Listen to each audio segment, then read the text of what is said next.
Alright, mga kaibigan at mga kapatid, atin po munang bigyan ng pansin ang yung pong komento ng ating pong kaibigan, Brother Bernard. Kasi mayroon po siyang, sabi ko kasi sa kanya, sige, challenge ko sa'yo kung may maipapakita kang ebidensya na specific na may negosyo ang SDELC.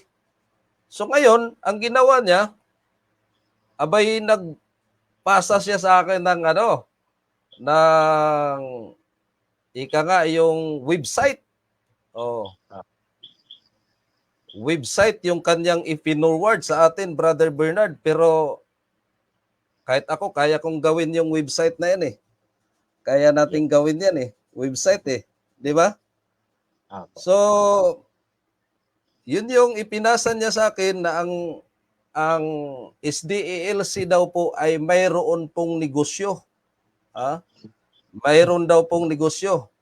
Ito ang kaniyang pinasa na mga na website na may negosyo ang SDELC. At nakakapagtaka, Brother Bernard, para sa paglinilaw lang po mga kapatid, si Palangi ang sinasabi niyang leader. So, hindi naman natin kasamahan yun para sa iyong kaalaman na kaibigan. Hindi naman namin po yung kasamahan. Baka iba yung nasagap niya.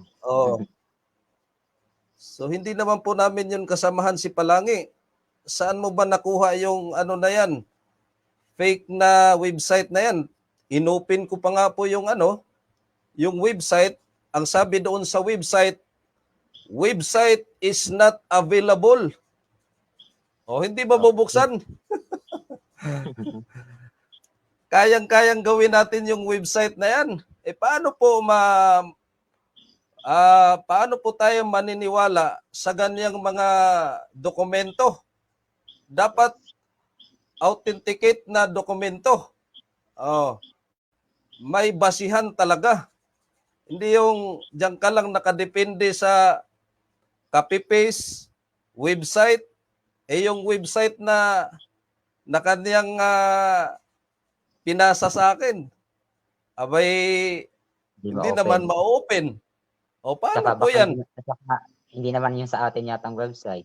Hindi naman sa atin yun. Kay Palangi naman yun. Hindi po kami sakop ni Palangi. Si Palangi, nagdadala lang niya ng pangalan ng SDELC, pero hindi po kami sakop niyan. Kaibigan na Edgar. Kasi yun yung pinurward niya sa akin. Ang sabi niya, paano yan, kapatid? Naibigay ko na yung ebidensya. Paano yan? Aalis ka na siya sa offshot. Yan yung kumbaga sinasabi niya. So paglilinaw lang po, kaibigan, gusto mong makita yung ID namin, membership ID, I challenge you, kaibigan, Brother Edgar Hulares, kung meron ka bang maipapakita that you are a member of SDE under the General Conference, kung ikaw ba ay member sa samahan na yan, meron ka bang maipapakita to prove that you are a member of SDE under the General Conference? Sige daw po. Kung mayroon po ba kayong maipapakita. Kasi yung yung website mo, kaibigan sablay na sablay talaga. Inopen ko sa laptop. Ayaw ma-open, Brother Bernard. Sa cellphone. Fake website lang. Opo. Ang sinabi, website is not available. Dapat authenticate na documents. Kasi nga may video si Pastor De, Brother Bernard, na isiniwalat ni Pastor De yung mga business ng SDE under the General Conference. Doon siya parang nanggagalaiti siya. Oh, Dapat yun ang yun tinanong yung niya. po.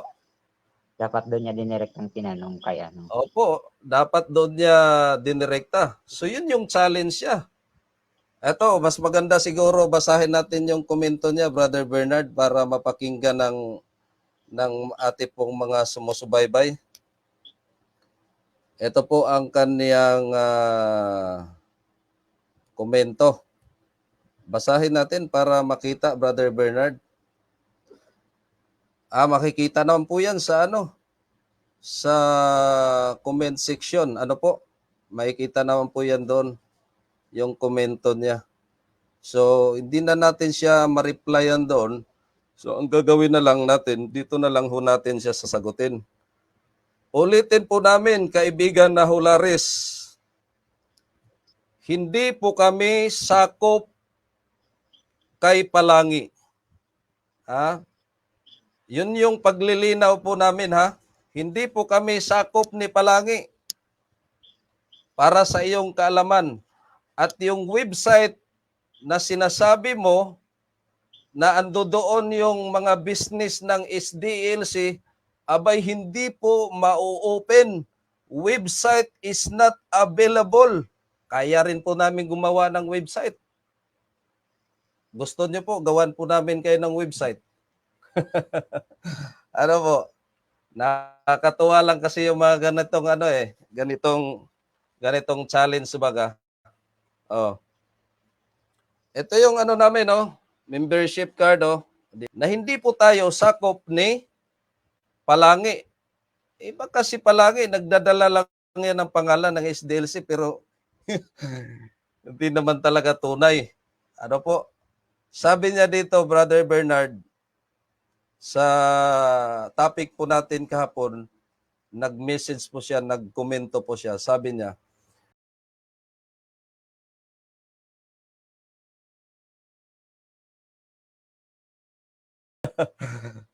yung kausap mo shoot, SDLC, mayroon making, mayroon malaking kasunduan, gano'n lang. Si Jebelts, hamon niya, magpakita daw ako ng ebidensya kung mayroon daw business ang SDLC at aalis daw siya sa sikta niyang SD Offshot. Okay. So yun yung challenge siya sa akin, Brother Bernard. Pero hinamon ko nga siya, dapat comparative study na lang siguro. Yes. Para maayos ang talakayan. Dahil gusto niya, doon lang sa group chat. Doon sa group chat. So ang ginawa ko, nag-lift ako. So nag-friend request ako sa kanya. Ayaw naman akong i-accept. Bakit kaya? Bakit kaya? So, nakapakita siya ng ebidensya kasi yun yung sinabi niya. Nakapakita siya ng ebidensya through copy-paste and through website. Pero ang website hindi mabubuksan. Hindi mabubuksan. Paano po yan?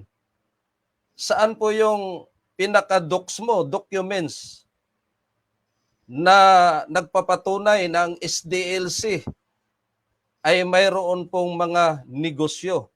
Siguro mamaya-maya, Brother Bernard, tatalakayin po natin yan. Ano po? Para maunawaan po ng ating kaibigan.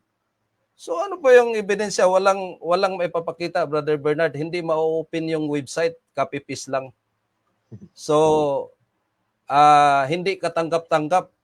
No? Dapat meron po tayong matibay na Actual document. na evidence. Actual talaga.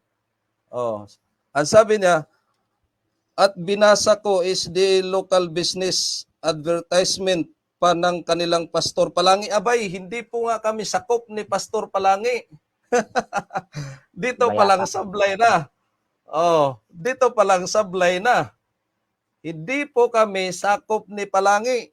Nagdadala lang yan ng pangalan ng SDLC pero hindi po kami sakop niyan. Ang business nila so hanggang ngayon hindi pa siya umalis sa SD Offshot. niyang iglesia. Nagsisinungaling ang preacher na ito. Nakakatuwa, ano? Hindi pa daw ako umaalis. Ikaw nga, hindi ka pa nga nagbibigay ng 200,000 kila Pastor D. Oh, yung kalahating milyon, hindi mo pa ibinigay.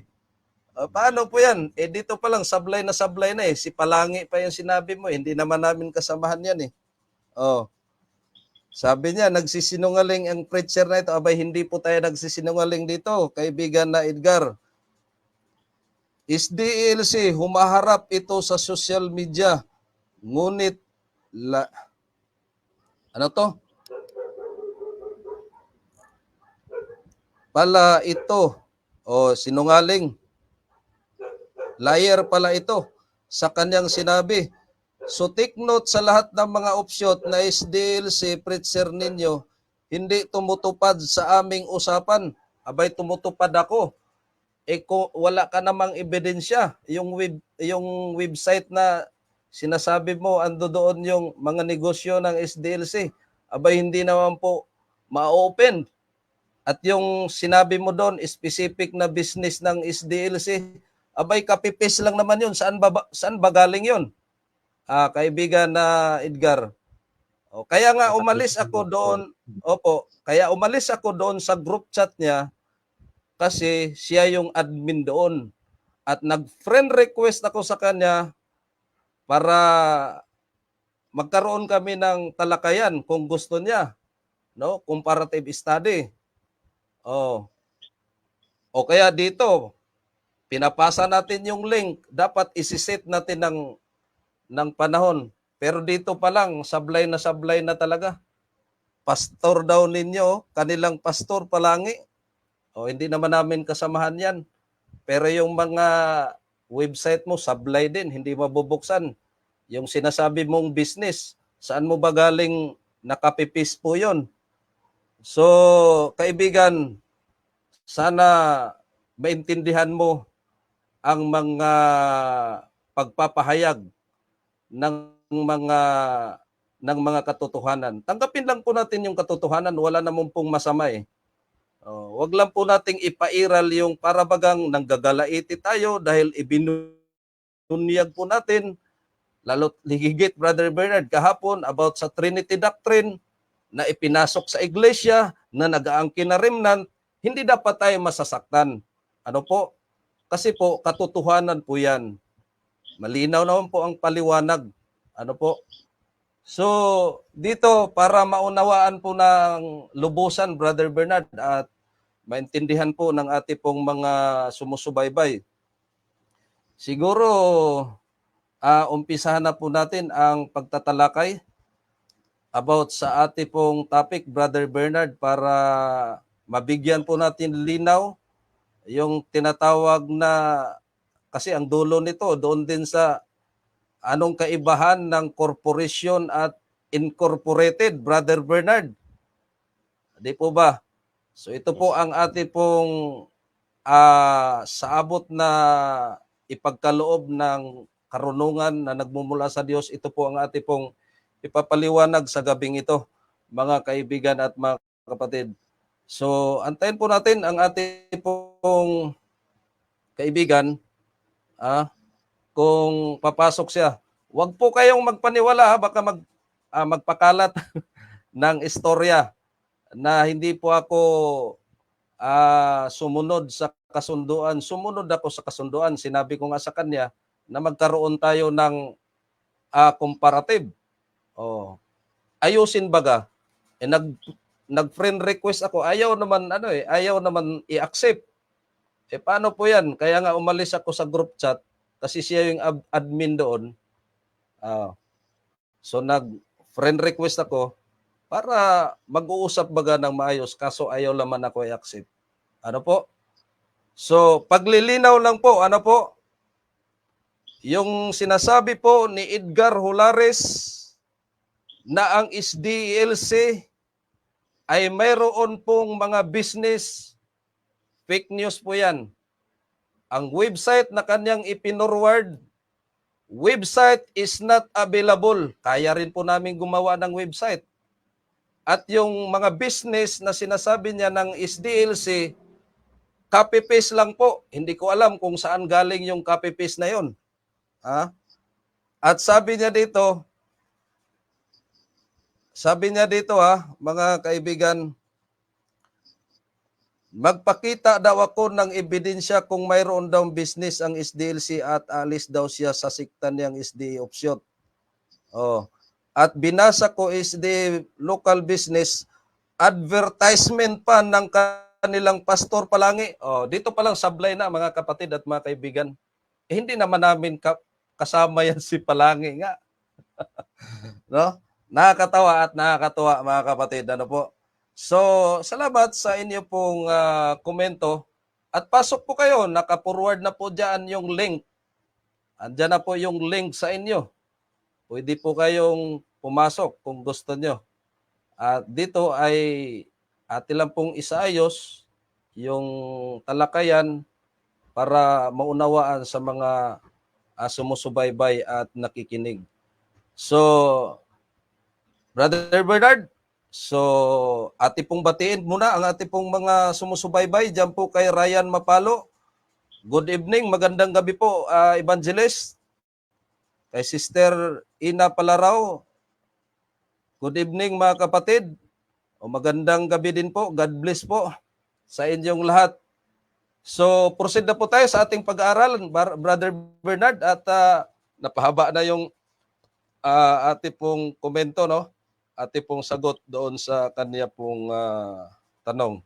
So, go ahead, Brother Bernard. Hello po. Hello. Ayan po. Magandang gabi po sa atin lahat, sa inyo po brother. Ganun din po sa mga nagko-komento. Opo, opo. Welcome. Bukas po yung programa. At ganun din, sa ngayong gabi ay pag-aaralan po natin yung maikling takbo ng kasaysayan ng Adventist para makita natin na minsan inaatake tayo ng mga tanong na bakit sa Pilipinas lang tayo yung local conference. So, titingnan po Yes, natin yes.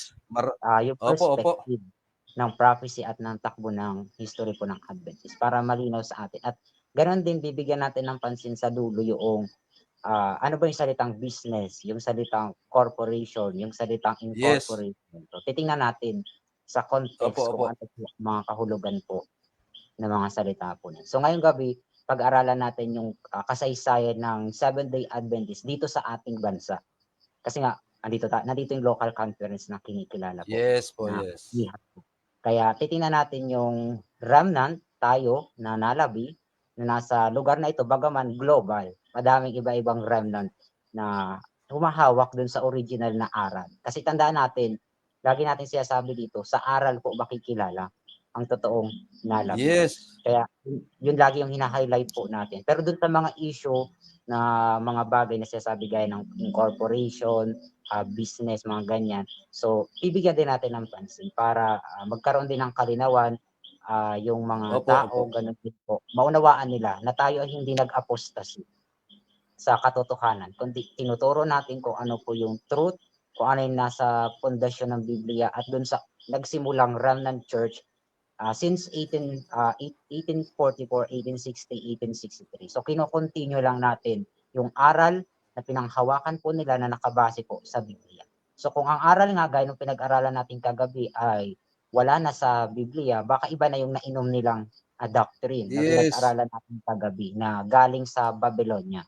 So tinatawagan ng lumabas tayo sa Babylon kung nandun pa tayo sa loob ng sistema Yes. ng Babylonia. Pero tayo, tinuturo natin mayroong nalabing iglesia at tayo ang nalabing iglesia sa huling araw na ito. Hindi lang sa Pilipinas, kundi sa iba-ibang panig ng sanglibutan. Bagaman wala na tayo dun sa ilalim ng tinatawag na General Conference Corporation of Seventh-day Adventist na isang global corporate system nila. Tayo ay isang local conference ng mga churches na pinangahawakan yung original na aral na nakabatay po sa Biblia. So tingnan natin yung remnant in the Isles of the East. Titingnan natin yung takbo ng history at ng prophecy ng three angel messages na nag-start sa Amerika at ganoon din.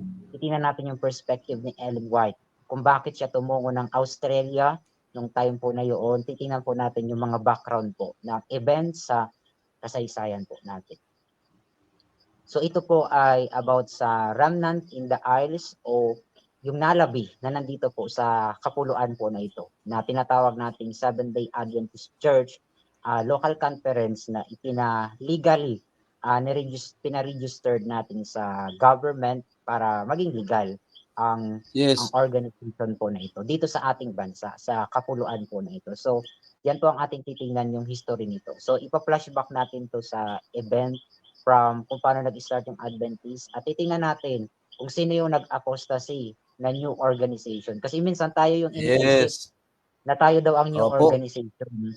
Pero Totoo yun, titingnan brother. natin. Opo. Pero Kasi ang titingnan natin. aligasyon po nila, tayo daw yung ika nga nag-apostasy. Tayo daw yung lumabas sa church. Yes po.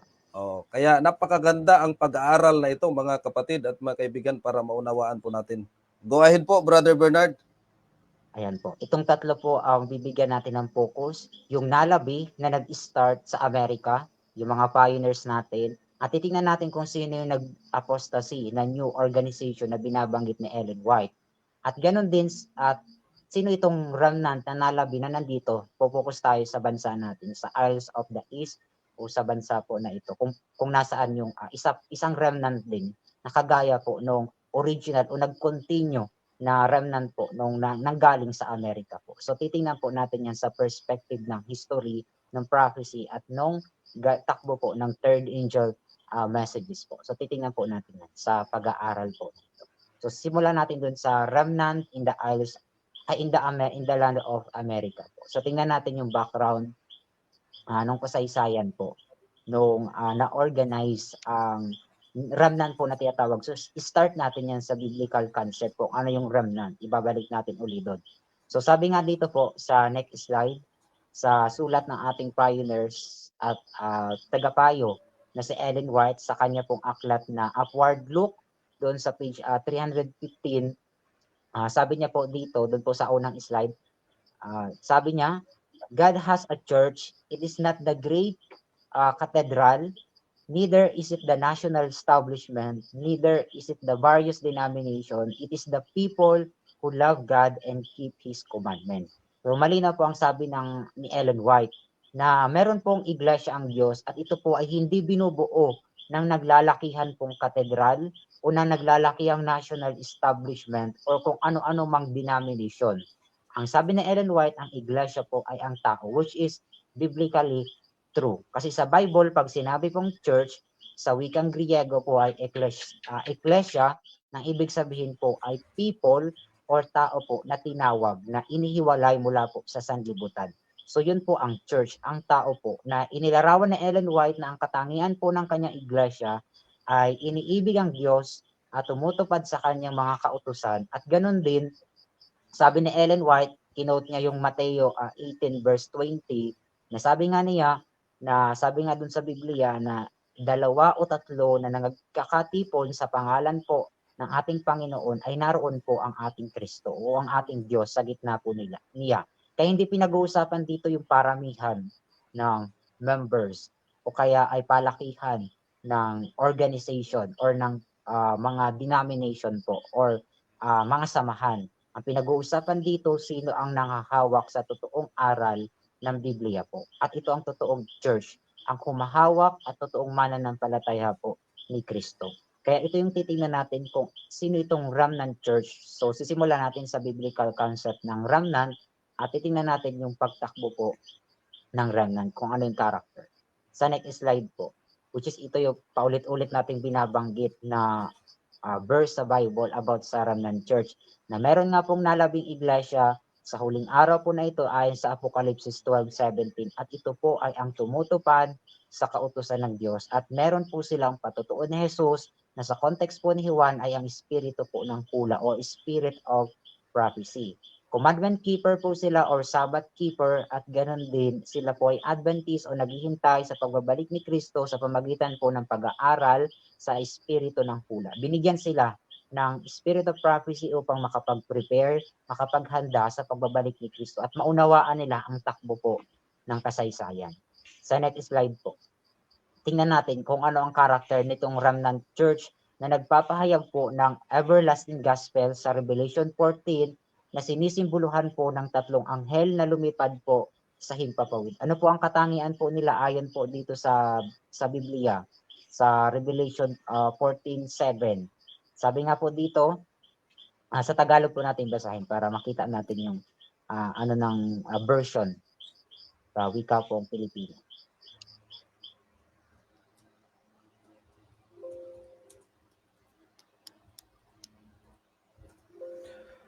At sinasabi niya ng malakas na tinig, matakot kayo sa Diyos at magbigay kalwalhatian sa Kanya, sapagkat dumating ang panahon ng Kanyang paghatol at magsisamba kayo sa gumawa ng langit at ng lupa at ng dagat at ng mga bukal ng tubig.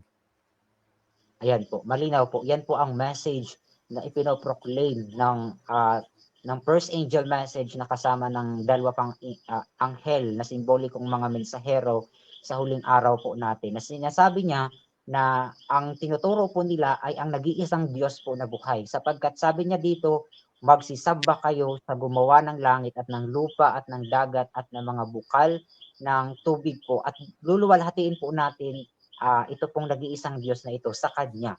Kaya ang ginamit po na term dito, kung babalikan natin sa English, ang Revelation 14:17, sabi niya, worship Him.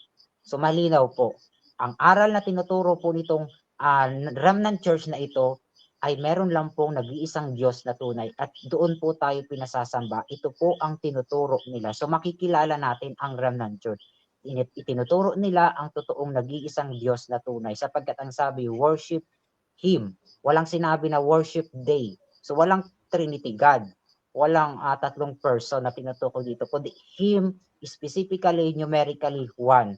One God po ang tinutukoy niya. Yung Him na tinutukoy po. At ito yung naglikha ng langit, na ng lupa, at ng dagat, at ng mga bukal ng tubig po. So tingnan natin sa next slide. Yung katangian ng remnant na ating titingnan, yung character nila. Kung sino ba talaga ang remnant. At sino ba talaga ang nag-apostasy na remnant. So sa katangian ng remnant, dito natin ma-identify sino po ang nalabi. Ang nalabing remnant po ay Sabbath keeper based sa context ng Revelation 12:17 at Revelation 14. Ang nalabing iglesia po ay nangingili ng Sabbath sapagkat sila po ay sinusunod nila ang moral na kautusan ng Diyos. Isa na po doon ang pag-iingat ng kabanalan po ng Sabbath na siyang kapahingahan sa ikapitong araw po. At the same time, ang remnant po ay hindi po Trinitarian based doon sa first angel message na binasa natin. So kung meron mang Trinitarian na Sabbath keeper, ma-identify na agad natin sila ang nag-apostasy. So kasi nga ang remnant church ay hindi po nagtuturo ng concept ng Trinitarian. Ang itinuturo niya po sa Revelation 14:7 ay worship Him, ang nag-iisang Diyos po na tunay, Him, at hindi po they or binubuo ng tatlong person. So clear po, ang character po ng remnant church ay Sabbath keeper at non-Trinitarian po sila. Hindi sila nagtuturo ng Trinity. Ang itinuturo nila ay ang nasa Biblia na nag-iisang Diyos na tunay, ang buhay po na Diyos, ang Diyos Ama po natin, na merong bugtong na anak na si Jesus Christ po. Yan po ang clear na itinuturo po ng remnant church sa huling araw. At tingnan natin yung remnant church na nag-start sa Amerika after ng the great disappointment.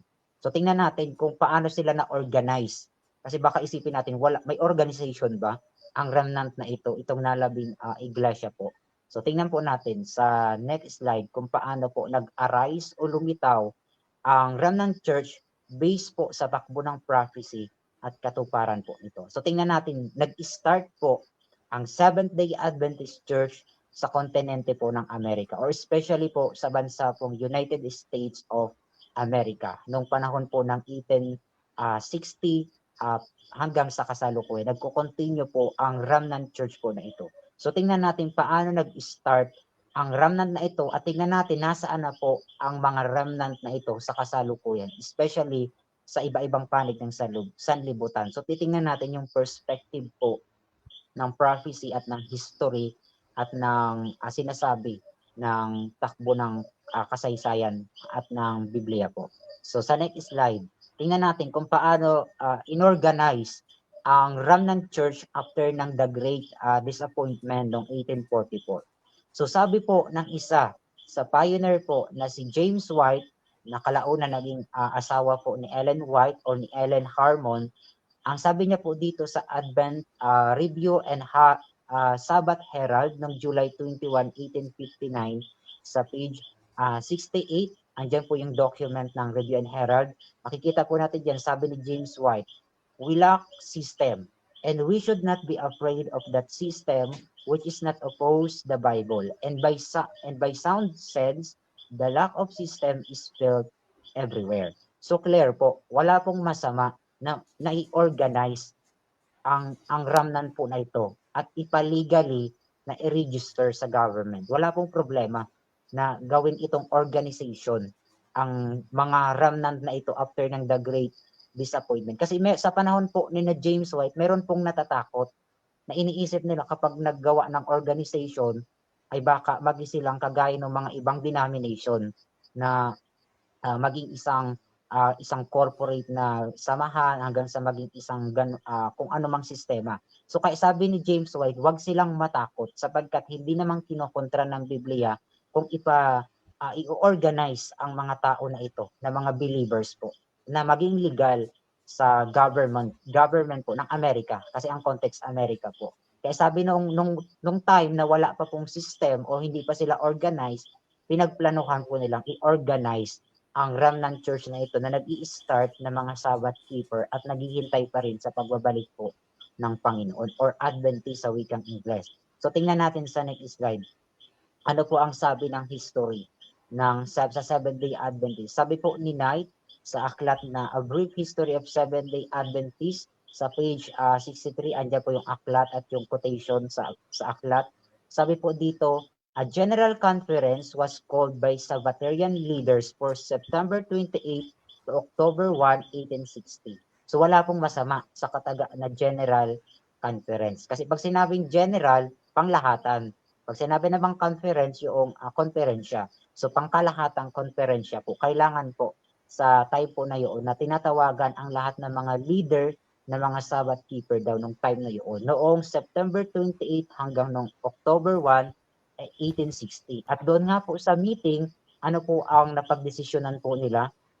Ang sabi po dito, despite the impassioned pleas of the anti-organization group. So meron po na mga nag-disagree na ayaw po nilang magkaroon ng organization. Pero po majority sa meeting doon po sa time po na yan na magkaroon nga ng organization. Yun po ang napagkasunduan. Bagaman may nagkokontra na iba or nag-disagree po. Pero po malinaw po na pag-desisyon na nila anong gagawin daw po. Wala pa silang mga church noon nung time po na yun. So ang napag-desisyon na nila na yung publishing house doon sa time po na yun ay i-incorporate at i-adapt po ang pangalan na Seventh-day Adventist Church. So malinaw po, incorporation ang ginawa po nila nung time po na yun. Walang sinabi na magtatayo sila ng isang corporate or isang malaking korporasyon ang gagawin po nila. Malinaw po dito sa aklat na in-incorporate nila yung unang publishing house na isama po bilang tawagin ito sa pangalan na Seventh-day Adventist at ganun din yung mga tao po na nandun. So, nagkaroon ng incorporation na tinatawag. At itong kalaunan na ito ay ipa-register after ng 1860 po. So, meron na silang pangalan ng taong 1860. Ito yung tinatawag na Seventh-day Adventist Church. Nga lang, hindi pa po naka-register sa government ng Amerika. So, anong nangyari po? Tingnan natin sa next slide. Yung ginawa ng mga pioneers po natin. So, makikita natin dito sa document based dito sa Battle Creek sa denominational history po, nandyan po yung timeline ng Seventh-day Adventist. So noong October 1, 1860, makikita natin dyan sa documents na inadapt po itong mga Sabbath keeper na Adventist ang kataga po na Seventh-day Adventist na siyang magiging pagkakakilanlan po nila. Kasi nga kailangan nilang ipa-register.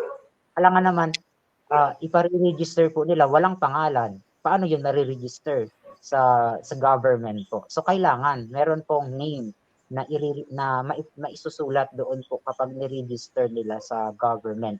So noong October 1, 1860, ang naging pantawag po sa mga Sabbath keeper na ito at Adventist ay tinawag po sa pangalang Seventh-day Adventist Church. At pagdating po noong 1863 naman, Noong May 20 at to 21 ay ipa-registered po nila ang church na ito na Seventh-day Adventist, at doon po sa Battle Creek nung nagkaroon po ng meeting doon, at doon po nag-start na i-incorporate ang Seventh-day Adventist Church, na kung saan meron doong general na sa doon sa naganap na general conference o pangkalahatang konferensya, kasi nga nag-ipon-ipon sila doon para pag-meetingan, pag-usapan yung ipare-register na Seventh-day Adventist Church. And ang ginawa nila officially, in-incorporate ang Seventh-day Adventist Church kasama yung publishing house doon para po maging isang legally organized na system po na tinawag na incorporated. Na incorporated po ang Seventh-day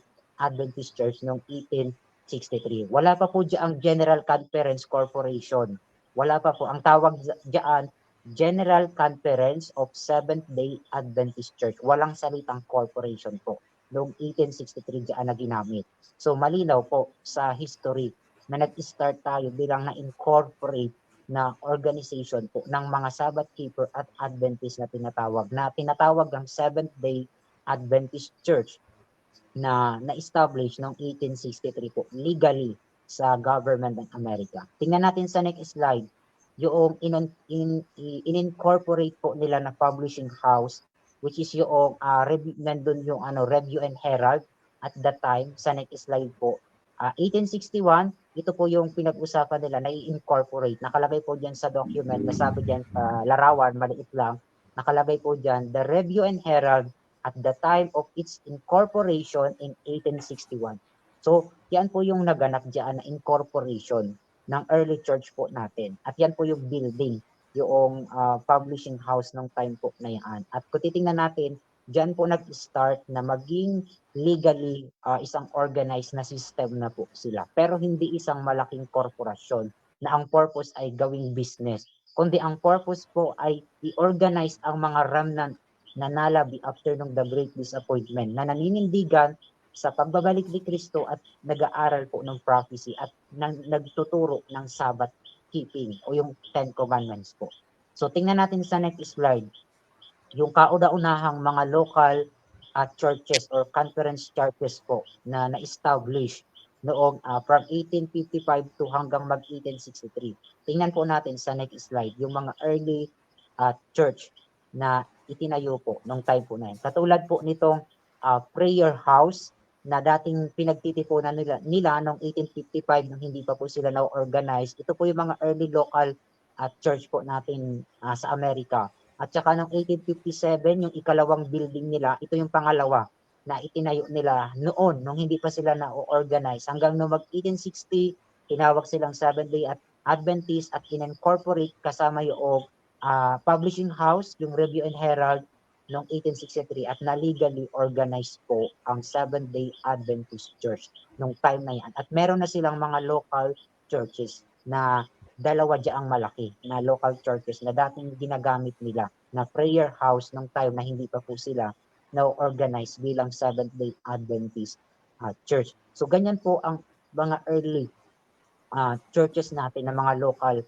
conference na nandun po sa early time sa Amerika po nung nag-i-start ang remnant church po natin. So tingnan natin paano nagtakbo ang Seventh-day Adventist Church at paano nag-start din yung pagbabago po ng church na ito. So tingnan natin sa next slide po yung maikling timeline ng Seventh-day Adventist Church na pure pa rin po ang doctrine na pinangahawakan po nila na nakabase po sa biblical principle. So ayan po yung timeline.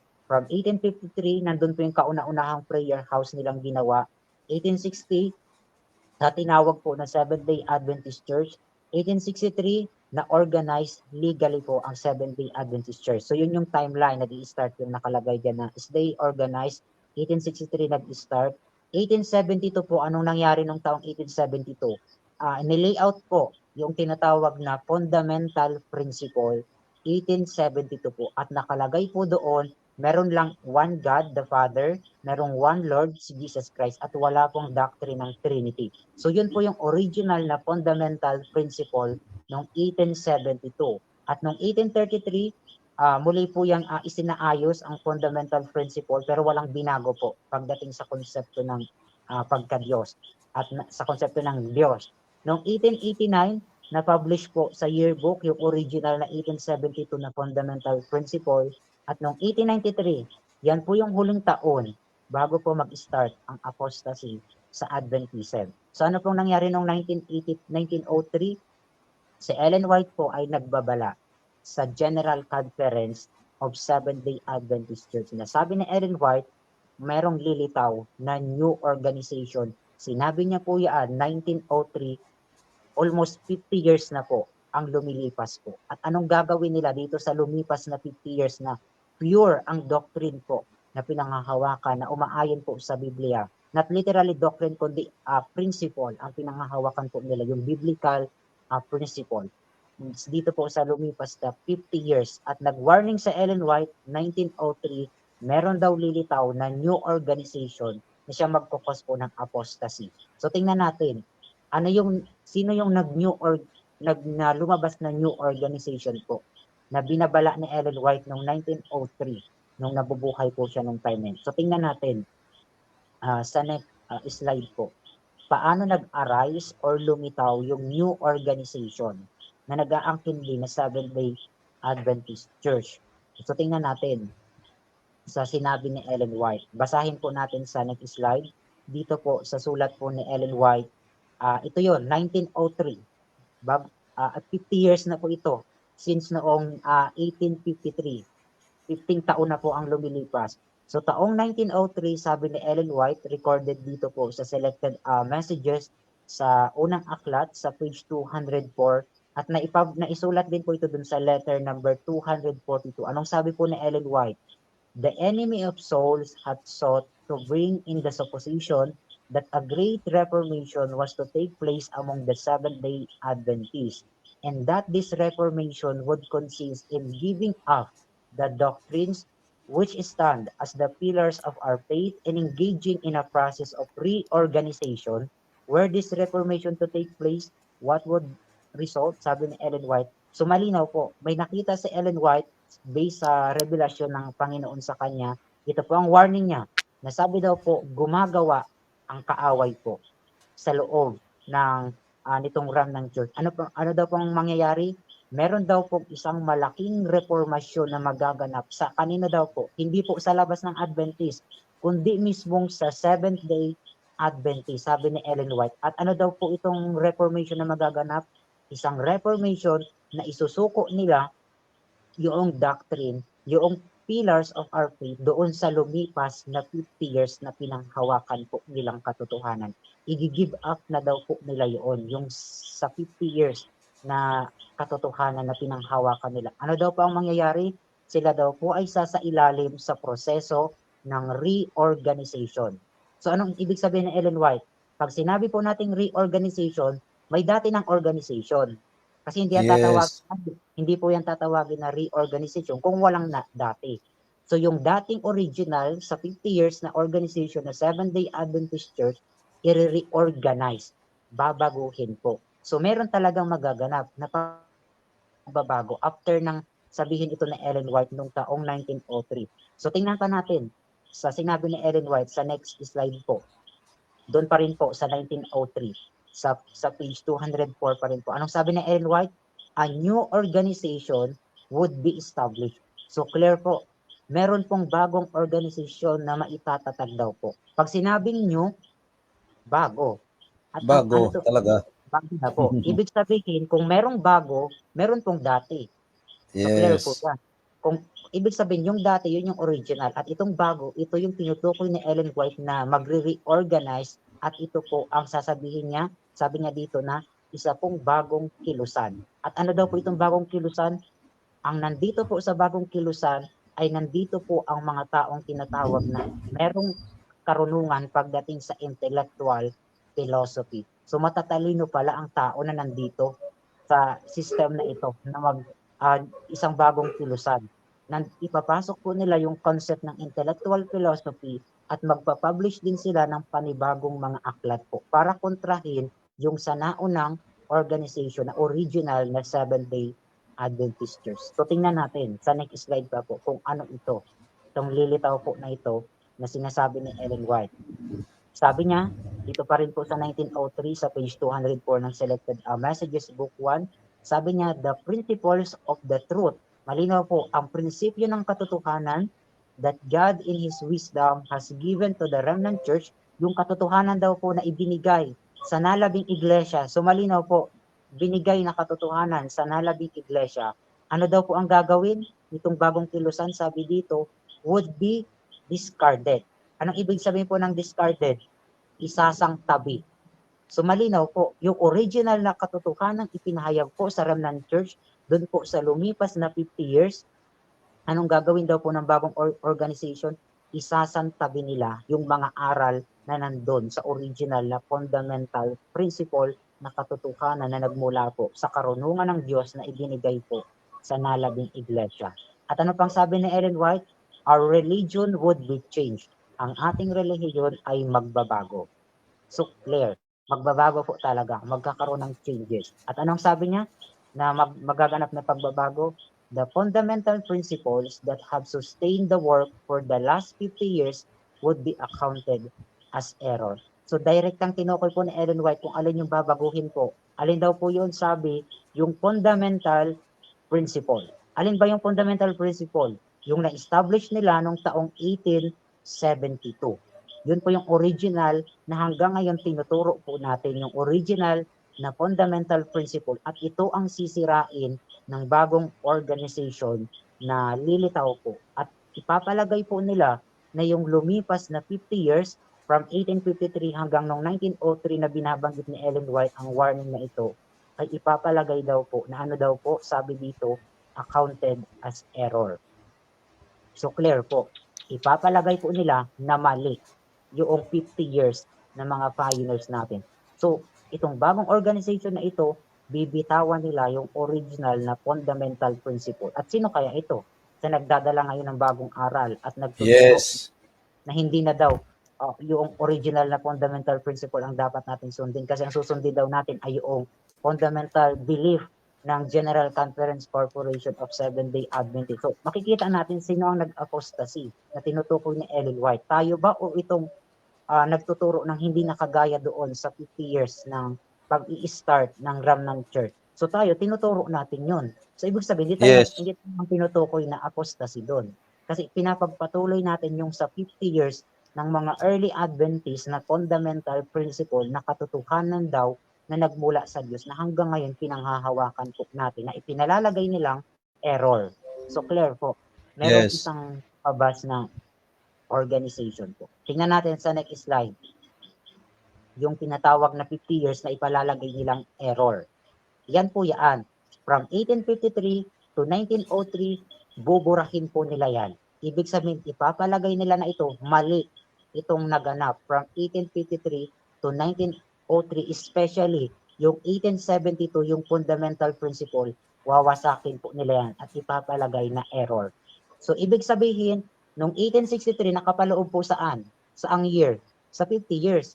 Nakapaloob doon sa 50 years, yung original na 1860 na tinawag tayong Seventh-day Adventist Church. Tapos noong 1863, na-organize tayo bilang isang incorporated na church po doon sa America legally, na tinawag na doon sa pangkalahatang konferensya na tinawag na General Conference of Seventh-day Adventists. Sa 50 years na ito po ang kalilimutan nila ng bagong kilusan na binubuo ng mga intellectual philosopher, na mga tao pong matatalino na nag-aral ng filosofiya or sa theology na tinatawag natin. So tingnan natin kung ano itong lumabas na new organization. Sa next slide, tingnan natin yung sabi ni Ellen White sa manuscript release number 17 sa page 216 na publish noong 1898, na i-publish din sa compilation ng Last Day Events sa page 50 sa paragraph 3. Ano po ang sabi ni Ellen White dito? It has been some years since I have considered the General Conference as the voice of God. So sabi ni Ellen White, almost ilang years na po na kino-consider niya daw po na ang General Conference ay tinig pa daw po ng Diyos. So anong pinopoint ni Ellen White? Darating po ang panahon na magbabago ang General Conference of Seventh-day Adventists. Kasi nga pupunta sila sa new organization. Kaya sinasabi ni Ellen White na may point na hindi na ito i-consider na voice of God. Bagaman, kino-consider pa ni Ellen White sa time na yan, before mag 1903 or onward. Kasi nga, 1898 ito sinabi, based dito sa manuscript release sa page 17. So tingnan natin, sa next slide pa po. Noong 1896 at 1888 na na-publish sa sulat na sa letter number 81 noong May 31, 1896. Anong sabi ni Ellen White? The same work that has been done in the past will be carried forward under the guise of the General Conference Association. So clear po, kung ano po ang ginawa na apostasy dun sa nakaraan ng kasaysayan sa Dark Ages, same daw po ng event na merong magga-guys. Pag sinabi natin guys, nagbabalat kayo, yung tinatawag ng Ellen White. Meron pong magbabalat kayo. Saan daw po magbabalat kayo? Sa salita po, General Conference. Ito yung gagamitin nila. Ang General Conference Association, dito po magbabalat kayo. Ang panibagong, ang apostasy na lilitaw na kagaya ng ginawa doon sa nakaraang kasaysayan ng mga apostasy po. So, malinaw po. Sino ang mag-apostasy po? Ang General Conference Association na dating original na pinanghahawakan yung original na aral, pero darating ang point na magre-reorganize sila sa panibago kong sistema at i-give up na nila yung aral doon sa lumipas na 50 years na binabala ni Ellen White noong 1903.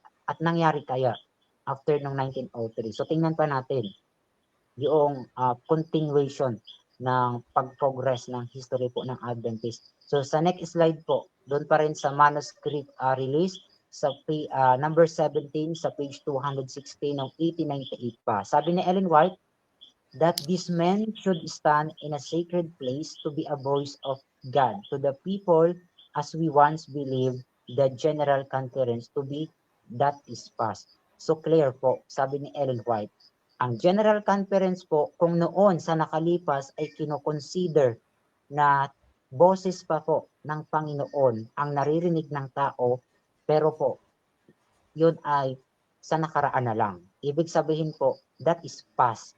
Ibig sabihin yung lilitaw na panibagong system under the guise doon sa name na General Conference na magre-reorganize ay hindi na po matuturing na voice of God.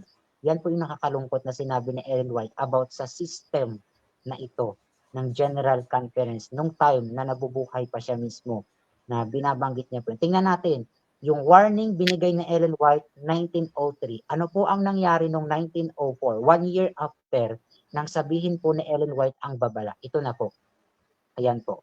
In 1904, the General Conference fulfilled the beginning of prophecy as the officially formed a new organization as it reorganizes itself into a corporation.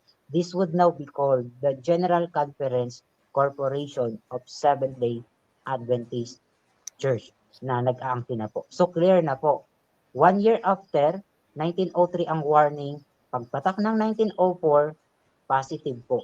Merong lumitaw na new organization po. Ni-reorganize ang dating General Conference of Seventh-day Adventists. Anong ginawa po? Ginawa po nilang, hindi na po General Conference of Seventh-day Adventists. Ano na po ang tawag? Ang tawag na po ay General Conference Corporation of Seventh-day Adventist Church. Based dyan sa na-publish na yearbook noong 1905 after ma-reorganize nila noong taong 1904, documented na na-publish sa yearbook noong 1905 kasi na-reorganize 1904. So clear po, yung sinasabi ni Ellen White noong 1903 na fulfill po 1 year after, may sumulpot po na reorganization na tinatawag pong General Conference at may kataga po na Corporation of Seventh-day Adventist Church na na-publish pa nga sa yearbook. Tingnan natin sa next slide yung mismong yearbook noong 1905 after ng 1904 na ma-reorganize sila. So clear po dyan, meron na pong panibagong na-reorganize na isa pong sistema po na ang makikita natin dyan sa General Conference Corporation of Seventh-day Adventist sa article number 3, nakalagay po dyan, business and objects. So makikita natin diyan kung ano yung mission nilang gagawin, ano yung mga gawain nilang gagawin. So ito na yung bagong organization na naglitaw 1904, pero yung original, yung lumitaw noong 1863. So ni-reorganize nila yung naganap dun sa 1863 sa panibagong new organization, at ito ang tinutukoy ni Ellen White na nag-a-apostasy. Nag-i-start yung maliit na panahon ng apostasy sa panahon po ni Ellen White. So, clear po, buhay pa po niya si Ellen White, nasasaksiyan niya na po ang movement ng apostasy sa mga nag-aangking remnant church po. So, clear po. Tingnan natin sa next slide kung paano natin ma-identify yung dalawang movement na nag-split sa history po. So, ayan po, from 1863, yan yung original na na-legalize sa Amerika bilang na-incorporated yung Review and Herald Publishing House at saka yung mga local churches ay napasailalim doon sa General Conference of Seventh-day Adventists, pero hindi po isang korporasyon ang purpose. So 1863, ito pa po yung pure na remnant. 1903, ano po makikita natin, nag-warning sa Ellen White. 1 year after, 1904, nagkaroon ng reorganization ang General Conference patungo po sa General Conference Corporation of Seventh-day Adventists. So clear na po, yung 50 years from 1853, nakapaloobang 1863 hanggang 1903, ito po ang i-give up nila nitong bagong organization. Kalilimutan nila ang aral na meron po sa lumipas na 50 years hanggang noong 1903. So yan po ang Okay? tinatawag ni Ellen White sa context po na yan, nababaguhin daw po ng bagong organization. So hindi tayo yon, kasi tinuturo pa Yes. rin natin yung original doon sa 50 years po. So clear po Opo. kung sino ang nag-apostasy po sa history natin. Sige brother, Okay. para makapahinga po kayo, batiin po muna natin yung ating pong mga sumusubaybay para Yes. ma-recognize naman. Diyan po kay Brother George Rilieta Jr. Magandang gabi po, kapatid. Saan po kayo ngayon nanonood? Siguro sa parting Mindanao to, isa sa masipag din po natin na kapatiran to sa social media, no? Diyan Yes. po kay Brother Anthony Gutierrez Abatayo, gandang gabi sa lahat. Magandang gabi po, watching from Masbate. Regard sa lahat ng ating pong mga kapatiran dyan sa Masbate. Kay Sister Vicky Aguinaldo, magandang gabi po, Sister Vicky. At maligayang panonood po. At ganoon din sa ating pong masigasig na kapatid, Brother Alexis Gonomunda, watching from Road 8, Block 44, complete address So sa ating pong mga sumusubaybay, dyan po kay Ate Bibot Lianita Tadli Yurong. Magandang gabi, good evening to you, Ate Bibot. And good evening sa iyo pong pamilya. Kay Nilfa Tumuling Pirocho Goyo, magandang gabi po. Okay, Brother George, Kagwait, Surigao del Sur, aba, oo. Kagwait, Surigao del Sur. Shout out sa lahat. Okay, shout out sa ating pong mga kaibigan at mga kapatid dyan sa may Kagwait. Sa siguro under sa pamamahala ni Pastor Rubin Gambi, kung hindi ako nagkamali. So maligayang panonood po sa inyong lahat. So continue po tayo sa ating pong napakahalagang paksa ngayon, mga kaibigan at mga kapatid, para dito ho natin malaman kung sino yung remnant na nanatili sa totoong aral o doktrina o dogma. So back to you, Brother Bernard. Ayan po. Magandang gabi po sa lahat ng nakikinig, sa nanonood, at kung nasaan man po tayo sa mga oras na ito. Magandang gabi po dyan sa inyo pong lahat. So ayan po, continue po natin. So clear po, pag sinabing reorganization, ang context po ni Ellen White ay yung General Conference na mag-a-apostasy, yung sistema. Hindi tinutukoy ni Ellen Yes. White na tayo. Wala mang sinabing, Opo. ayan yung makitaw sa Pilipinas. Wala pong ganon na tinutukoy si Ellen Yes. White. O kaya ito yung ISDARP, o kaya ito po yung mga maliliit pang nagreforma. So, malinaw po, ang tinutukoy ni Ellen White ang sistema Sistema. ng General Conference na mag-aapos. Prinsipyo. Opo, yung bibitawan nila kasi ang prinsipyo dun sa lumipas na 50 years. Yun po yung sisirain Yes. kasi po nila. So malinaw po, kung sino yung nag-continue na conference na yan na napakalaki pong General Conference. Since 1904 sila nag-arise. So tayo, nakakonect pa rin tayo sa original by aral, doctrine at prophecy. Dire-diretso Yes. tayo. So tingnan natin sa next slide, i-forward natin sa history. Paano nga naman tayo dito sa Pilipinas na connect doon sa Amerika, doon sa original na 1863 na organized na remnant church na kung saan pure ang aral na nakabase sa Biblia na na-establish ng 1872 ang fundamental principle na itinuturo pa rin natin hanggang ngayon. So tingnan natin ang nalabing iglesia dito po sa Kapuluan, sa silangan natin. Meron kayang specific point sa Ellen White na pinupunto na sa silanganan na kailangan po na maabot ng message po ng three angels message. Kasi nga, global, na lumipad po yung tatlong anghel. Ibig sabihin, maabot tayo. Maabot tayo ng remnant church dito sa kalupaan na ito, kahit dito sa bansa natin. So tingnan natin yung history naman dito sa atin sa Kapuluan po, dito sa Silangan. Sa next slide po. Tingnan natin kung ano po yung sinasabi ni Ellen White.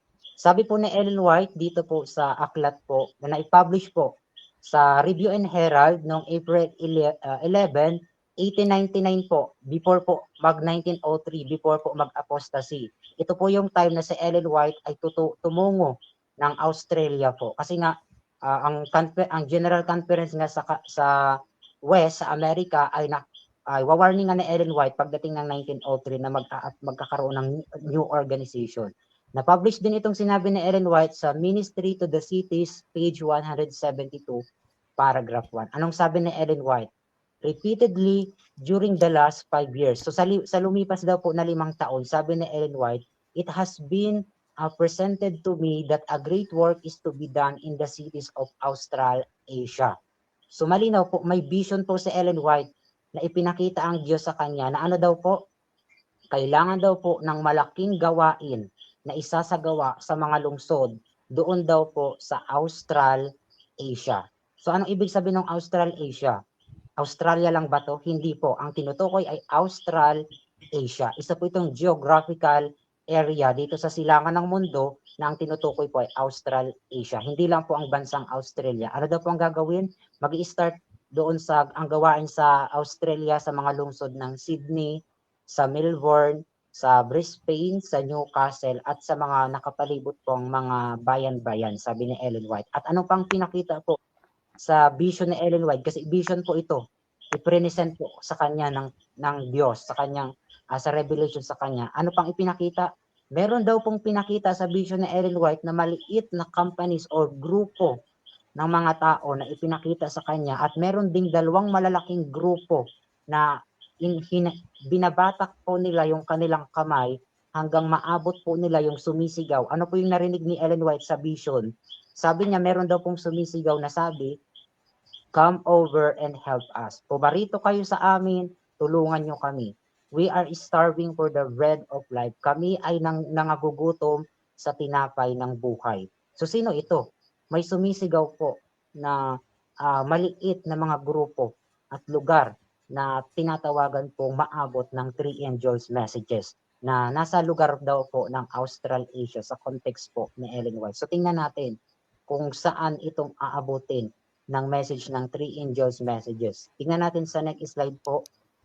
Sa sulat pa rin ni Ellen White, sa Ministries to the City sa page 174, sa paragraph 2, na naipublish din po doon sa Atlantic Union Gleaner, June 17, 1903. 1903, nag-warning sa Ellen White. So na-publish noong 1903 ang patungkol sa Australasia na ang 3 angel message na nanggaling po sa West ay makakaabot na po sa East ng mundo. Ibig sabihin global na po yung naiikot ng 3 angels messages. So anong sabi ni Ellen White about sa Australasia? Sabi po niya, Australasia is a divinely appointed center from which the light of the present truth is to radiate to many lands. There come to us the far off land the cry, come over and help us. So inulit ni Ellen White yung narinig niya sa vision na nagsasabing, pumarito kayo sa amin, tulungan niyo kami. At saan daw nanggagaling yung tinig na yun? Sa Australasia po. At ano ang role na gagampanan po ng Australasia? Ang sabi ni Ellen White, ang Australasia ang magiging divinely appointed center, ang nakatalaga, itatalagang sentro na po ng liwanag ng presenteng katotohanan na magliliwanag sa marami pang lupain. So clear po, bakit kaya sinabi ni Ellen White na sa Australasia na ang divinely appointed center na po ng light of the present truth? Kasi nakita niya doon sa West, sa Amerika, mag-a-apostasy po ang malaking sistema po ng General Conference na magiging ang new organization. So ang light of the present truth, iiwan ang West, nandito daw po, divinely appointed center sa geographical location ng Australasia. Sabi ni Ellen White na siyang sumisigaw na humihingi po ng tulong na sila po ay maabot ng tinapay po ng buhay. Sabi nila, yung sa vision ni Ellen White. At sabi pa dito, until the whole earth shall be lightened with the glory of the Lord. So ito yung Revelation 18 verse 1, yung kinote dito na Ellen White sa huling bahagi ng paragraph niya about doon sa pagliwanag ng buong sanglibutan doon sa tinatawag na loud cry sa hinaharap po natin. So hanggang po mag-loud cry, ang center po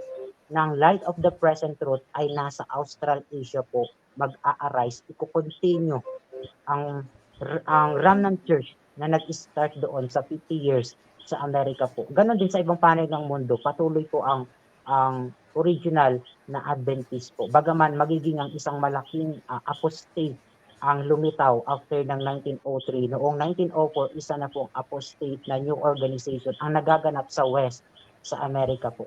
Ang tanong, naabot kaya tayo dito ng Adventist sa kasaysayan po? So tingnan natin yung tinatawag na divinely appointed center sa Australasia. Ano ba yung Australasia? So tingnan natin sa next slide ang Australasia na tinatawag ni Ellen White. So makikita po natin dyan sa map, yan po ang tinatawag na Australasia. Hindi po Australia ha, kundi Australasia ang sabi ni Ellen White. Pag sinabi pong Australasia, ito po ay binubuo ng mga bansang Australia, Papua New Guinea, at saka po yung New Zealand, at yung mga isla sa Pacific, Indonesia, kasama po ang Pilipinas sa tinatawag na Australasia. At dito po sa mga lugar na ito, dito po kikislap ang light of the present truth. Dito po mapupunta ang center of the light na sinasabi ni Ellen White na nakita niyang mawawala sa West kasi nga mag-a-apostate doon. So sa hinaharap hanggang mag-loud cry, nandito po ang center sa silangan na po ng mundo.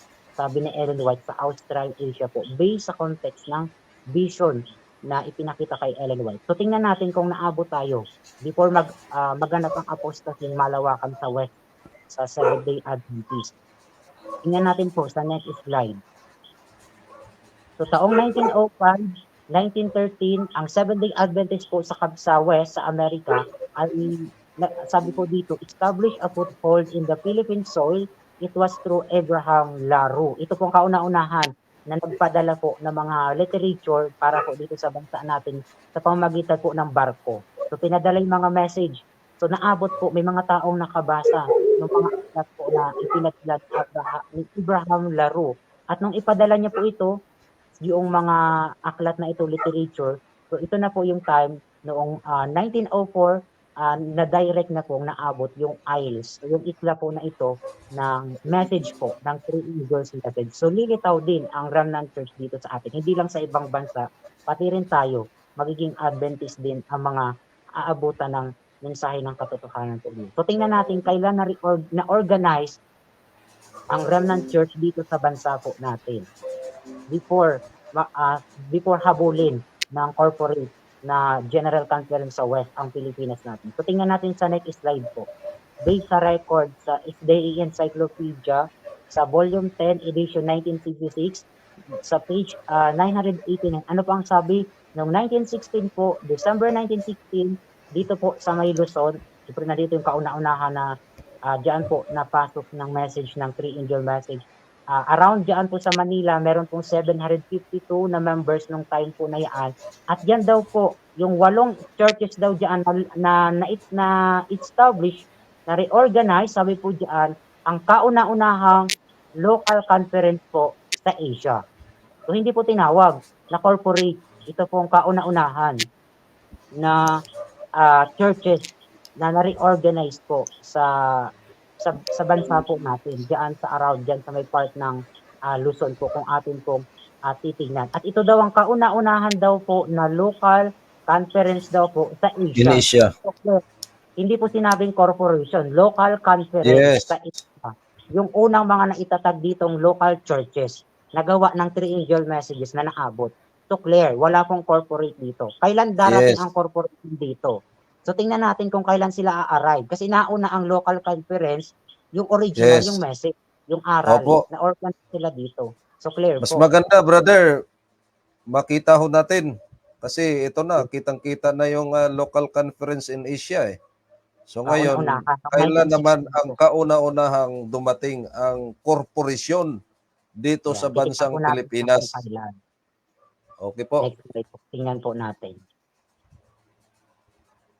Ayan yung timeline. So, from 1863, yung blue, yun yung original. At yung 1916 dito sa Pilipinas, nakakabit sa original. Before tayo habulin ng new organization na corporate. Na 1904, nag-arise yung kulay dilaw. So, titingnan natin, hahabulin kaya tayo dito sa Pilipinas ng corporation, na kunin din ang mga local conference sa Asia. So, tingnan po natin kung nakuha nila ang mga local churches dito sa Philippines na unang-unang churches, local churches na Adventist dito sa Pilipinas na nakakabit pa doon sa original na hindi pa nag-a-apostate po. So tingnan natin sa next slide po. Sa History of Church sa page 64. Ano po ang sinasabi diyan sa page 64? Kailangan daw po na ang conference must be organized in different localities. So yun yung ginawa kung bakit natamnan ng local conference dito sa atin noong 1960 na organize. Yes. So, mga localities yung conference or local conferences po. Hindi po general conference ng Conference. corporation. Kundi local conferences po ang itinanim nila dito noong 1916. So, tingnan natin yung timeline kung paano hinabol ng corporation ang mga naunang local churches dito at kunin nila para maging sa kanila. So, tingnan natin. From West sa Amerika, from 1844, 1860, 1863, 1863 yung original po, hanggang mag-1903 yung 50 years na sinasabi ni Ellen White na nangahawak sa salita po ng Diyos. Hanggang noong 1904, lumilitaw po ang kulay dilaw na timeline. 1904 yan po yung corporation na Seventh-day Adventist. 1960 naman yung kulay blue sa baba sa Pilipinas, local conference. Ibig sabihin, original pa yon. At ano po ang nangyari noong 1923 sa Pilipinas? Diyan na po nag-arrive ang mission sa Pilipinas na ikunin nila ang mga unang local churches dito na isa-ilalim sa kanila pong mission ng Corporation of Seventh-day Adventist. Totoo kaya na nagkaroon sila ng organization dito sa Pilipinas na ipinaregister din ng taong 1903. So yan po titingnan natin. Tingnan pa natin sa next slide po, yung mas clear na timeline kung paano nakakonect yung local conference sa Pilipinas at saka yung sa Amerika. So yung kulay blue, yan yung original. From 1863, yan yung pure remnant. Hanggang 1916 sa Pilipinas, yan pa rin po yung local churches na nakarating na may dalang aral na totoo. So diyan tayo nang galing. Kasi tayong Seventh-day Adventist Church, local conference, na organized tayo, pinaregister noong 1990 hanggang, at saka noong 1993. Dalawa yung register sa atin yung tinatawag na local conference at saka yung Iglesia Adventista del Séptimo Día. So nakakonect tayo dun sa pure remnant. So tingnan naman natin dun sa kulay dilaw. From 1904 yung nag-apostasy. Sa Pilipinas naman, 1923 na-establish naman, nagpa-register din po ang corporation dito under po ng tinatawag na Philippine Union Mission Corporation of Seventh-day Adventist 1923 po, after ng 1916. Kukunin nila ang mga local churches at isa sa ilalim nila dito sa corporate. Tingnan natin po sa document sa next slide. 1923 po.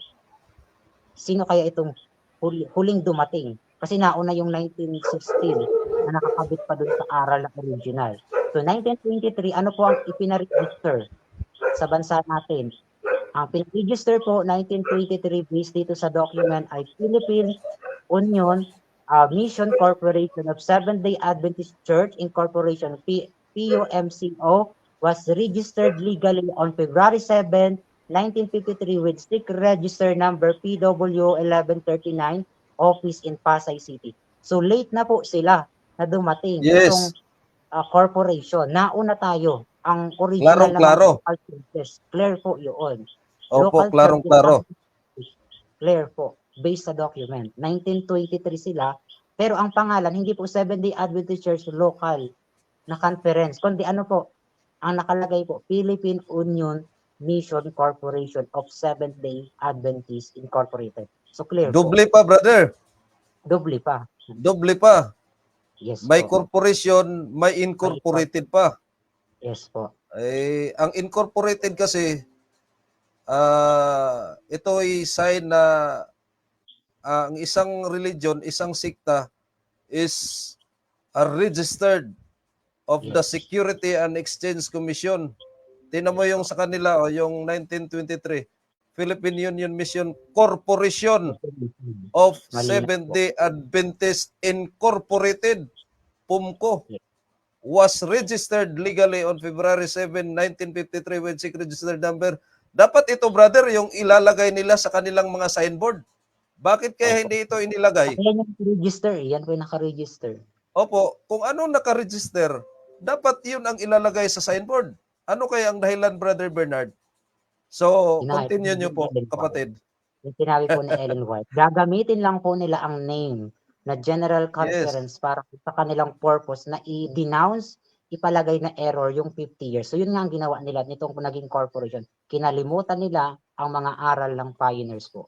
Kaya under ng guys, sabi ni Ellen White, nagbabalat kayo sa pangalang General Conference sila. So natupad nga at sa iba-ibang panig ng mundo, nagtayo sila, naglagay sila ng mga corporate para po lahat ng local churches nasa ilalim nila. So anong ginagawa? Control nila lahat ng local churches sa ilalim ng malalaking misyon at ng General Conference sa pandaigdigan po. So kung anong aral ang idikta ng General Conference hanggang sa local churches nila, yun ang susundin. Ay paano kung wala na nga sa Biblia yung aral, susundin pa rin nila. Kasi yun ang mando ng General Conference at yun ang ginawa nila. Sinira nila. Yun yung ano ko, brother. Yan yung Yes, tanong ko kay, yung challenge ko kay brother, brother Edgar na naman.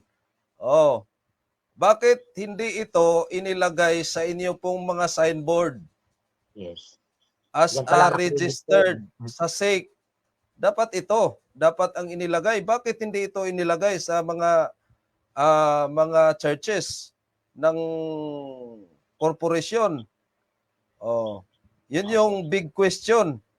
Ano kayang itinatago, Brother Bernard? Sabihin naman, inaatake natin sila. Eh, kitang-kita na nga po yung ebidensya eh. Document po yan. Di Mismong po ba? document po. Okay po, binabati po natin si Brother Jerry Guason. Sige po, after ng live po namin, sa mga nanghihingi po ng PowerPoint na sa ating pong PowerPoint sa presentation natin ngayon, isisend ko po sa inyo sa Messenger after po ng live po namin. So, salamat po sa inyo. So, continue po, Brother Bernard. Ayan. I-back natin dun sa naunang slide. Balikan uli natin yung timeline po. Kasi 1923 to. Tingnan natin kung paano na sinunod-sunod po ang pagpasok dito sa bansa natin. So 1923, kauna-unahang nagkaroon ng Philippine Union Mission. So kinuha nila yung 1960 na mga local churches, napasa ilalim na tuloy nila. Kasi nga, sila na ang naging isang corporate na magkukuha ng mga local churches under po nila. So 1953, another na naman po na Union Mission. 1965, nagpa-register or sila ng another na mga mission.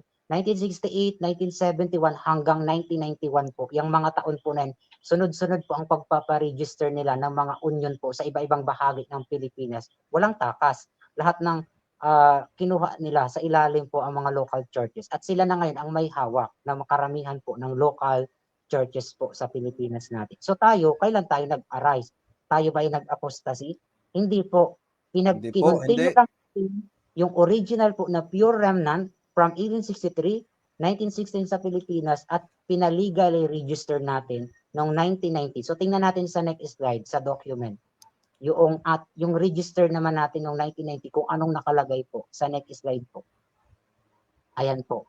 1990, Seventh-day Adventist Church Local Conference with SIC register number DS04896, December 4, 1990, dyan po sa document, ay na-registered po. Ano pong pina-registered natin sa SEC? Seventh-day Adventist Church Local Conference po. So clear po. Wala pong Yes. corporation tayong sistema. Walang mission-mission na ganyan pong sistema. So tayo po ay isang local conference. At kung anong nakaregister, yan ang nakikita nyo sa church na nakalagay. Yes. Yun Wala talaga. pong manipulasyon na ginawa tayo dyan. Kung anong nakalagay dyan, yun po ang nakasulat po originally sa ating pong church. So yan po yung December 4, 1990. At pinaregister din natin yung Spanish title po noong 1993 sa next slide po.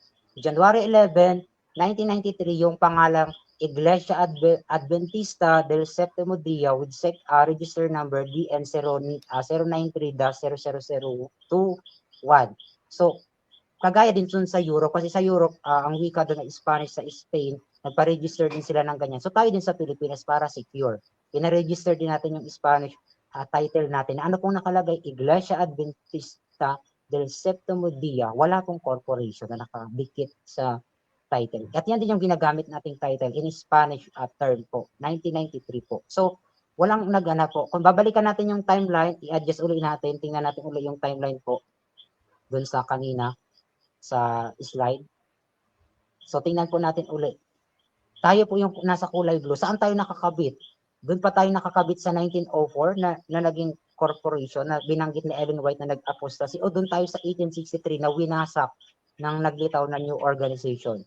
So tayo nakakabit pa rin sa 1863 sa aral at dun sa movement ng prophecy at ng history. So wala tayong binago, wala tayong pinakialaman na magtatag ng isang malaking corporation para isailalim ang mga local churches. So wala tayong ginawang ganun. So tayo ay nag-continue mga local churches po sa bansa na ito. Ganon din sa ibang bansa, may mga local churches, bagaman karamihan ng hawak ng General Conference kasi nga sila yung nangibabaw ng pinakamalaking sistema po. Na sinabi ni Ellen White, nagbalat kayo sa pangalang General Conference Association nila o samahan po nila. So yun po, clear po. Tayo ay nakakabit sa original na 1863, kaya same pa rin po ng aral.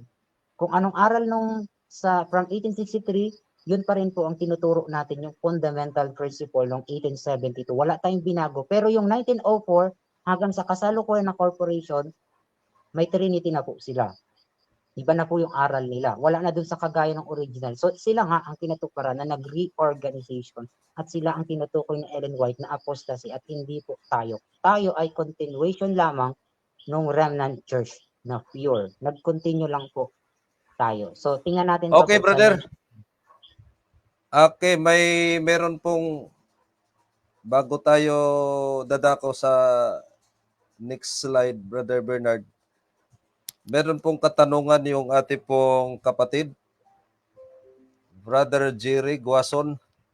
Ang sabi dito, bakit marami ang rehistro ng Corporation of SDA? Bakit marami? O nga po, Brother Bernard, kasi nga, yung mga rehistro nila, di po ba, meron silang, tingnan natin meron silang iba't ibang rehistro, Brother Bernard. Pero corporation pa rin. Kagaya dito sa CLC, sa Central Luzon Conference, iba rin yung SIC registered number. Ano po? Sa Butuan, Cagayan, iba-iba. Bakit, Brother Bernard, ano po, hindi na lang isa ang rehistro? Ano kayong dahilan? Bakit iba-iba ang rehistro? So clear po. Yung tinatawag ni Ellen White ng organization ay magiging kingly powers sila. Ibig sabihin po, isa po silang organization na ang purpose ay panghawakan nila ang mga local churches at maging gaya sila ng yung tinatawag na Ellen White na kingly power po. Kaya makikita natin iba-iba sila kasi kanya-kanya sila ng hinahawakan ang mga mission na ito ng mga local churches. Yun. Kaya nga noong 1923 Iba yung 1923 na lugar sa ano to, sa diyan sa may around sa Central Luzon. At yung 1953 iba din itong lugar na nagpa-register din sila doon para po ang mga local churches na sisibol doon under nila. So ganun din sa 1965, 1968, 1971, 1991, ang dami po nilang pina-register para po lahat ng local conference nasa ilalim nila sa ang panig man ng Pilipinas po. Luzon, Visayas, Mindanao, sako po nila ng mga organization. So hinahawakan lang nila ang mga local churches under ng kanilang sistema pong corporation. So malinaw, sila po ay isang kingly power na ang purpose nila hindi po actually yung church na tinatawag, kundi kunin lang po nila ang mga church, ang mga local churches o panghawakan po ito in terms of kingly power na sinasabi ni Ellen White. Kaya hindi nakakapagtaka kung paiba-iba sila ng mga ipinare-register. Tayo, hindi po. Pinuntinyo Isa lang lang. natin. Pinalegalize lang natin sa Pilipinas yung original na galing sa West. Kasi kung hindi natin papalegalize dito, ay illegal tayo sa government. So kailangan maging legal dun sa Yes. government. Kaya pinaregister natin based dun sa original kung ano yung church na ginagawa natin. Tayo isang church at hindi po tayo isang malaking korporasyon na ang purpose ay panghawakan ang mga local churches po. Hindi po. Tayo ay isang church na nagpapahayag ng katotohanan, na nagpa-legalize lang po sa government. Sila, iba-iba. Ang dami nilang corporation na pina-register sa Pilipinas. Diyan po sa mga year na yan, tingnan nyo po, may mga document po ang bawat isa po. Yan, yung mga nakikita yung petsa po diyan sa kulay dilaw. Na ang pinaka-mother nila ay ang 1904 na nag-reorganize Yes. nung nabubuhay pa si Ellen White, na tinawag na Ellen White na siyang mag-new organization na tinatawag o reorganization na apostasy tinatawag po niya. So, ayan na po, natupad ang prophecy by fulfilled na nakita natin ang nag-apostasy ng Adventist. So tayo, nag-continue lang po tayo sa kung anong original po. Okay, continue po, Brother Bernard. Salamat po sa ating pong kapatid, Brother Jerry Sa next Buwason. slide po. So you're welcome po, kapatid. Mamaya po after ng live, ipapasa ko po sa inyo Next pa ang po. presentation na to. Next po. Yan. So dito tingnan natin. Anong ibig sabihin ng salitang business entity? Kasi nandun yan sa document. Siyempre yung Yes. pinaregister sa Security and Exchange Commission, malamang nandun nakalagay yung salita pong business entity. Obvious po yan na ginagamit sa government natin yung term na business entity. At ano bang ibig sabihin dito? Tayo rin ba ay business? Kasi nga mayroong ding business entity na ina-apply sa Security Exchange Commission. Tinatawag nilang business entity ang lahat ng organization na ipare-register sa kanila sa government na ano po dito. So titingnan natin kung anong ibig sabihin ng salitang business entity. So sa next slide Kasi po. nga Brother Bernard, ayon nga po sa sinabi nila sa ating pong kaibigan, abay yung same lang naman po yung corporation at saka yung yung incorporated. Sabi, business lang din naman. Oh, yun yung nila allegation nila eh. So, mas magandang maliwanagan po ang bawat isa.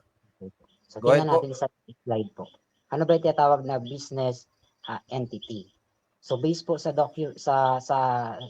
slide na ito, sabi nga dito, the use of business entity by regulatory bodies is a legal and an administrative term that encompasses a wide range of organizations, including the churches, and it signifies that these entities engage in activities subject to legal and financial regulation. It doesn't necessarily imply a profit motive, but acknowledges the organizational and administrative aspect of their operation. So pag sinabi po nating business entity, kapag po ang context ay ang organization po ay religion or religious bang ipaparegister, so ang tinutukoy po nito ay isa pong organization, ang mga churches na ito na tinatawag pong business entity, pero sila po ay non-profit. Ibig sabihin po, ang purpose ng kanilang business ay hindi po para kumita sila, kundi ibang business ang pinag-uusapan sa context ng church o ng religious organization. Sila po ay non-profit. Hindi katulad ng mga korporasyon na naka-register, ang purpose nila is to profit. Yung organization, magkaroon ng magtinatawag na profit na tinatawag. So, ang pinag-uusapan po ay religious entity, or ang mga religious organization, pag sinabi pong business entity, ang tinutukoy nila nito ay yung gawain po nitong church na ito o ng organization na ito. Anong business nila? Anong ginagawa nila? Anong gawain po nitong organization? Bakit sila kailangang ipa-register sa secular government po natin? So yun ang aplikasyon ng salita pong business entity. Kaya wala mang masama sa salitang business, pero binabago nga kasi nilang ang meaning para ibaliktad nila yung kahulugan na business din pala tayo kasi business din pala ang organization na naka-register sa SEC. Yun ang mali nila kasi kinukuha nila yung meaning mula po sa maling application ng kahulugan ng salita. So, malawak po ang kahulugan ng salitang business entity. Pag religious ang context po ang pinag-uusapan ay yung kanyang gawain in a form of non-profit. O ibig sabihin, hindi, ang purpose nila hindi po para pagkitaan. Ito pong yung kanilang organization, maging kagaya ng korporasyon na isang profit na merong tinatawag na profit. So tingnan natin sa next slide po yung dalawang klase ng business na tinatawag. Kasi minsan, pinag-iisa nila ang meaning nung salita pong business. So meron pong dalawang meaning ang business or kung titingnan nyo sa dictionary, marami pong kahulugan ng business. Depende po sa context kung kanino po ilalapat yung salitang business. Kapag po yung salitang business ilalapat sa corporate, iba po ang meaning. Kapag po yung business ilalapat sa religious, iba rin po ang meaning niya. So tingnan natin ang meaning ng yung una po, yung business na nakakonect sa context po ng organization. Tingnan natin kung anong meaning ng religious business na tinatawag po natin. Sa next slide po. So the term business in the connection of religious organization, the connotation are not necessarily profit-oriented. So clear po, hindi ito yung kagayang business na nakikita niyo dyan na korporasyon na kumikita sila para sa itong organization ito. Hindi po, ito po ay isang religious body na tinatawag pong business in terms of religious, hindi po in terms of corporation. Magkaiba po yung meaning. So minsan binabaliktad nila yung meaning ng corporation ina-apply sa religious business which is magkaiba po. Kaya minsan nami-misinterpret sila pag nakabasa silang salitang business ay automatic iisipin nila business din pala yan kasi may salitang business. So hindi po ganun. Kailangan natin kunin yung context kung paano ina-apply yung term po na yun. Katulad ng business kapag sa religious ina-apply, tumutukoy siya sa non-necessarily profit-oriented po. So doon naman sa isa, kapag corporation, ano po ang meaning ng business? Kapag po yung term na business ay ina-apply sa context po ng corporate organization, ito po ay nangangahulugan na isang typical for-profit corporation or business. Katulad ng naglalaki ang korporasyon na nakikita natin na iba-ibang korporasyon po na ang purpose po is to profit. Hindi isang non-profit, kundi isang profit na organization. Ito pong or organization or corporation man sila. So magkaiba po ang usage. Kapag corporation po, ito po ay isang business na ang purpose is to profit. Yan po. Or kagaya ng mga business na nakikita po natin dyan. So dalawa po ang meaning ng business. Hindi natin basta pwedeng i-conclude na ganito o ganyan. Nasa context po ang proper na meaning ng salitang business. Kasi malawak po ang term na business. Gaya ng salita na sa English na mind your own business. Hindi ibig sabihin may business ka. Ibig sabihin, huwag mong pakialaman yung sarili mong ginagawa. Yung ginagawa niya, hindi mo pwedeng pakialaman. So pag sinabing business, gawain. Ano ba yung gawain nila? Ang gawain ba nila ay ikalakal ang salita ng Diyos into mag-profit sila ng pera o gumamit ng magkumita sila doon or doon sila sa business na ikalat ang salita ng Diyos na wala pong purpose na kagaya ng sa corporate business. So magkaiba po. So kung ang church gumamit ng corporation tapos religious body siya pero corporation siya, so ang purpose niya hindi talaga po for religion kasi corporation siya o corporate organization siya.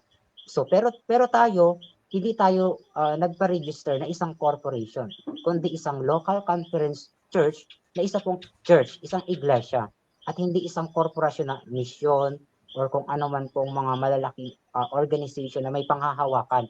So hindi po ganun yung pinaregister natin. Tayo ay isang religious business na ang purpose ay ikalat ang salita ng Diyos. Yun yung gawain natin or business na tinatawag.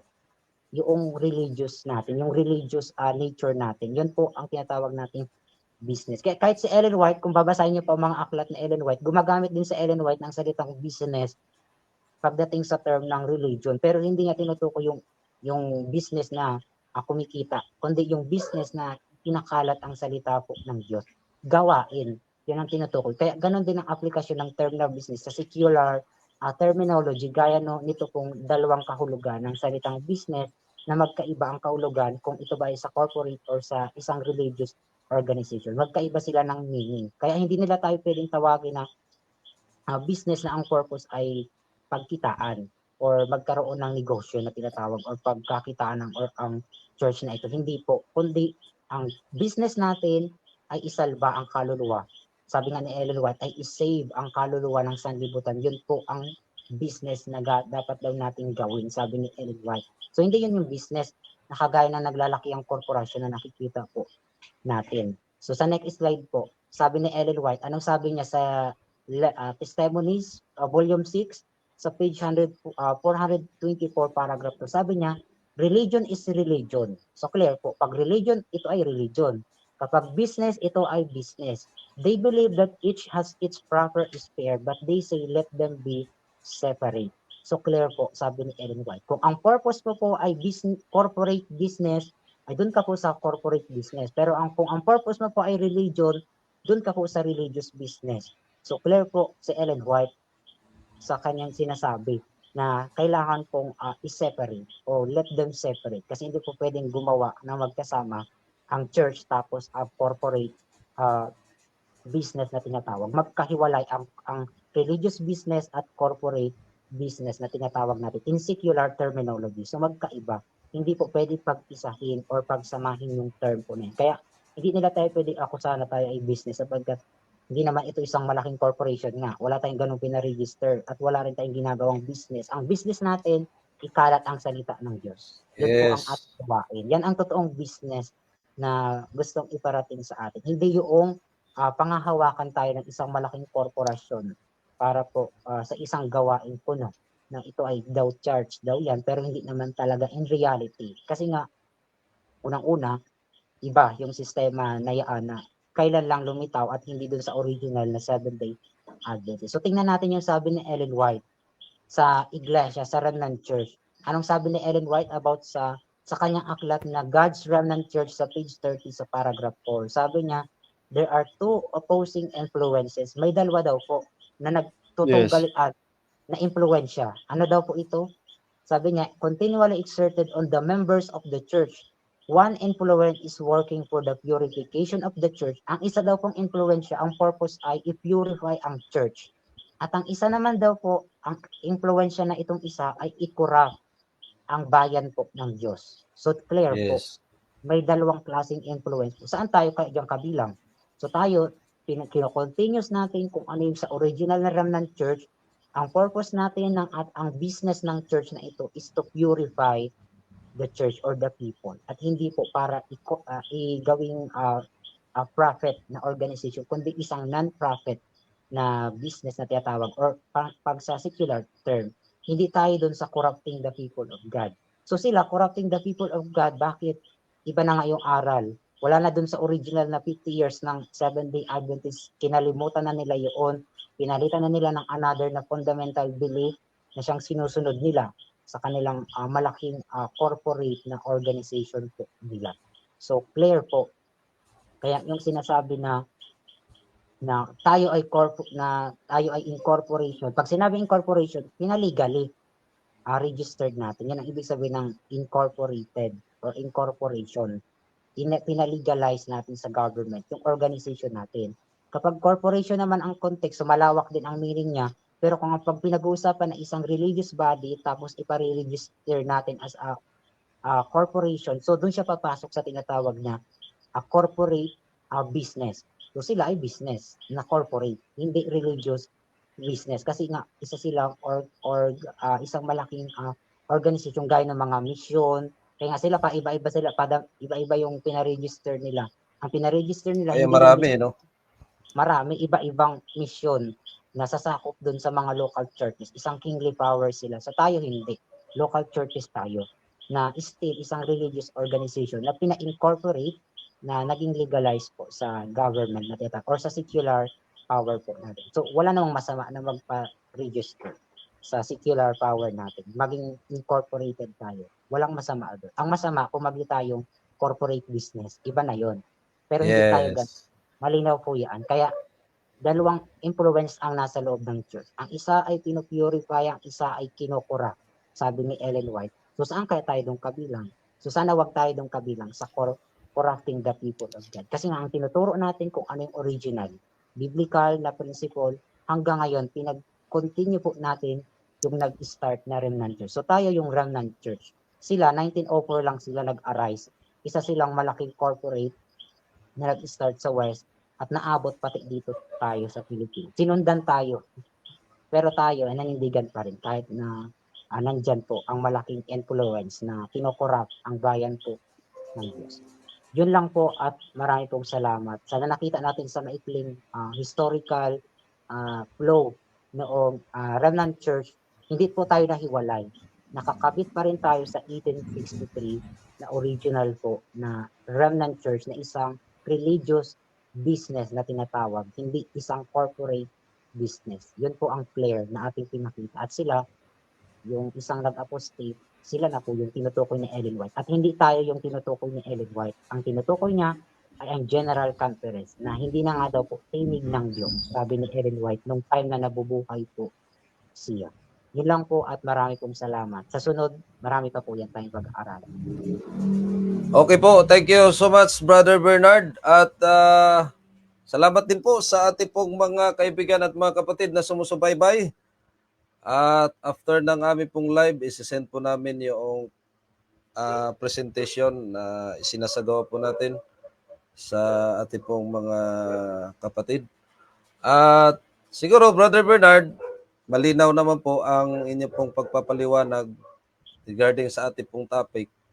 Meron po kasing meron po kasing isang mangangaral din ng korpo na doon sa kanilang libro na ginawa na reforma sa mga opsyot.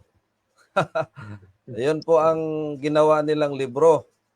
Ngayon, mayroon pong challenge doon na katanungan na bakit daw tayo mga local conference hindi nakarehistro sa Philippine Intellectual Properties Office.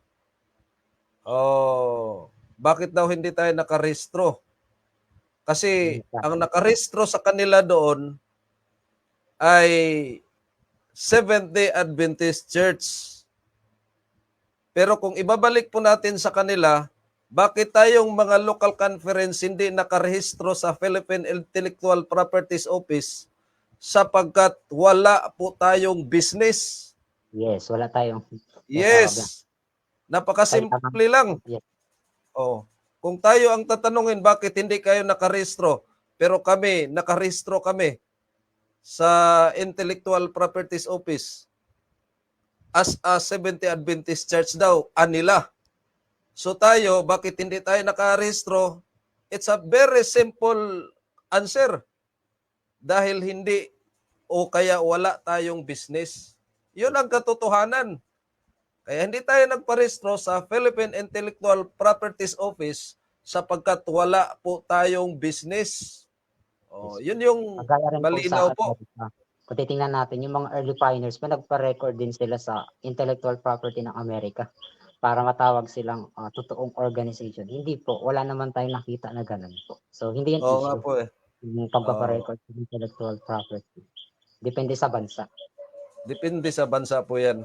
Yes. So, yun ang napakagandang ating pong pag-aaral, mga kaibigan at mga kapatid. So, salamat po sa inyo pong patuloy na pagsubaybay sa ating pong program at sa mga nagpaabot ng mga mensahe, nagpaabot ng mga komento. Salamat po, mga kaibigan at mga kapatid. At siguro wala naman pong pahabol, Brother Bernard, na mga katanungan. So tayo po ay proceed na sa ating pong closing prayer. Sa inyo po, kapatid. Para po sa pagtatapos po, tayo po ay manalangin po. Amang banal, muli kami po ay lumalapit at nagpapasalamat po sa programa na amin pong isinagawa sa gabi pong ito. Nawa po ay nagkaroon ng kaunawaan ang mga nakinig at nanood po sa programang ito na maunawaan nila kung ano po yung kalagayan ng kasaysayan ng Remnant Church at matagpuan po nila yung original na Remnant Church sa aral, makilala po nila ito at doon sila mapadilang at hindi po sa tinatawag ni Ellen White na kingly powers at isang influence na sinisira po ang iglesia at nawa po ang bawat isa ay nandun po sa totoong iglesia, tumindig at panindigan po hanggang sa pagdating po ninyo. Ganon din po, maraming salamat po sa lahat ng karunungan na napakinggan ng bawat isa at ganon din po ay ito po ay magbigay sa kanila ng biyaya at kapayapaan at sabi nga salita na isa pong buhay na tinatawag o bread of life ang inyo pong salita. At ito po ay mamalagi po sa kanila upang magpatibay po ng kanila pong pananampalataya. At ganun din po sa aming mga pagkukulang, mga pagkakasala, kami po ay inyo pong patawarin. Ang lahat po ng ito ay amin pong idinadalangin sa pangalan po ng aming tagapagligtas na si Yesu Cristo. Amen. Amen. Okay, huling mensahe, Brother Bernard. Ayun po. Maraming salamat po sa lahat ng nanood at nakinig po sa ating programa about sa topic na ito. At patuloy pa rin po tayo sa ating pong pagsasagawa ng programa. At welcome din po ang mga nagbibigay ng comment at nagbibigay po ng mga tanong. Bukas po ang ating pong programa. Magandang gabi po. God bless po sa lahat. Okay, maraming salamat, Brother Bernard. Sa pangalan na lang ng ating pong dakilang Diyos at sa buong puwersa ng Seventh-day Adventist Church Local Conference or Iglesia Adventista del Séptimo Día, mula po sa kinaroroonan ng aking pong nag-iisang partner sa Tigbinan, Camarines Norte, Brother Bernard Marinda, at mula po dito sa aking kinaroroonan sa National Capital Region, headed by Pastor Almario Flores, Calabarzon area, Pastor Roel Batoto, Norte area, Pastor Dante Banda. Ito po ang inyo pong mga abang lingkod na magsasabi, mapalad ang buwambasa at nangakikinig ng mga salita ng hula at tumutupad sa mga nangasusulat doon sapagkat ang panahon ay malapit na. Purihin ang Diyos. God bless us all.